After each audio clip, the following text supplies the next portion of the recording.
সুপ্রভাত বন্ধুরা, শুরু করছি আজ চিন্তনের মুখ্য বার্তা। আজ ২৬ জুন বুধবার। আজকের আন্তর্জাতিক খবর।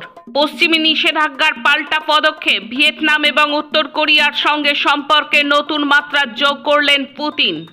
ভিয়েতনামে পারমাণবিক কেন্দ্র নির্মাণে সাহায্য করবে রাশিয়া, সমঝোতায় প্রস্তাব পুতিনের। গাজা থেকে নিখোঁজ ২১,০০০ শিশু। গাজা গণহত্যায় কলঙ্কিত ভারত। প্যালেস্টাইনের বিরুদ্ধে যুদ্ধ করতে ইসরায়েলকে অস্ত্র সরবরাহ করছে ভারত। কোনো রাগঢাক না করেই স্বীকার করলেন ভারতে ইসরায়েলের প্রাক্তন দূত ড্যানিয়েল কারমান। দক্ষিণ কোরিয়ায় ব্যাটারি কারখানায় বিস্ফোরণ, মৃত ১৬। হিজবুল্লাহর বিরুদ্ধে ইসরায়েলকে সমর্থন নিয়ে দোটানায় আমেরিকা। পাকিস্তানে পিপিপির সব দাবি মেনে নিল শাহবাজের সরকার। আমেরিকার বিচার মন্ত্রকের সাথে সমঝোতা, ছাড়া পেলেন জুলিয়ান অ্যাসাঞ্জ। রাশিয়ার সেভাস্টোপোলে ইসরায়েলি হামলা, নিহত ৫। বিজ্ঞান, স্বাস্থ্য ও পরিবেশ সংবাদ। ভারতে বায়ু দূষণের কারণে মৃত্যু তালিকা উদ্বেগজনক।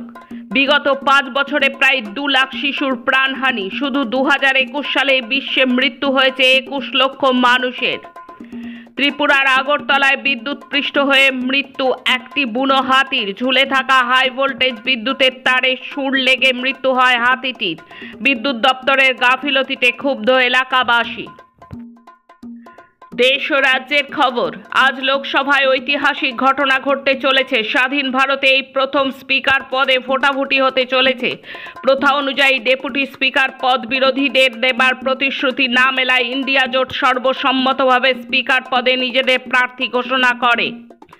জল নিয়ে প্রতিবাদে অনশনে বসা আপ নেত্রী, দিল্লির মন্ত্রী গুরুতর অসুস্থ, ভর্তি করা হয়েছে হাসপাতালে। অর্ডিন্যান্স কারখানার অসামরিক প্রতিরক্ষা কর্মীদের আন্দোলনে পূর্ণ সমর্থন জানালো বামপন্থী দলগুলো। ৫ মাসের মধ্যেই ১,০০০ কোটি টাকা ব্যয়ে নির্মিত রাম মন্দিরের ছাদ থেকে পড়ছে জল, নেই কোনো জল নিকাশি ব্যবস্থা। নিট প্রশ্ন ফাঁস কাণ্ডে ধৃত এক মাথার দাবি, ৩০০ কোটি আয়ের লক্ষ্যে হয়েছিল প্রশ্ন ফাঁস, বাছা হয়েছিল ৭০০ পরীক্ষার্থীকে।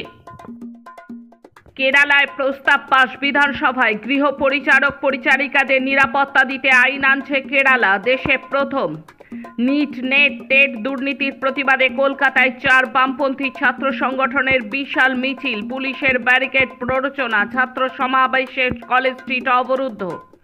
উত্তরবঙ্গে বন্ধ একের পর এক চা বাগান। চা শিল্পের শ্রমিকেরা দলে দলে পাড়ি দিচ্ছে ভিন রাজ্যে।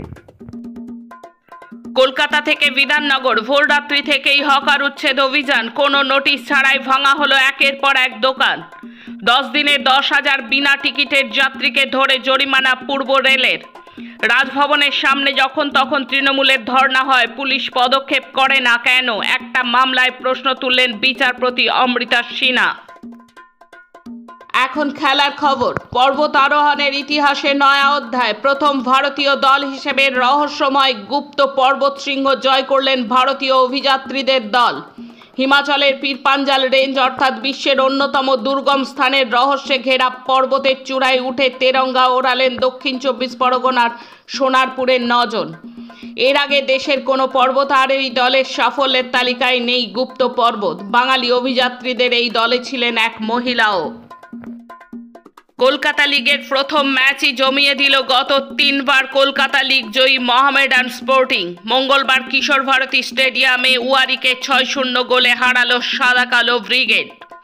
আজ চিন্তনের মুখ্য বার্তা এই পর্যন্ত। নমস্কার।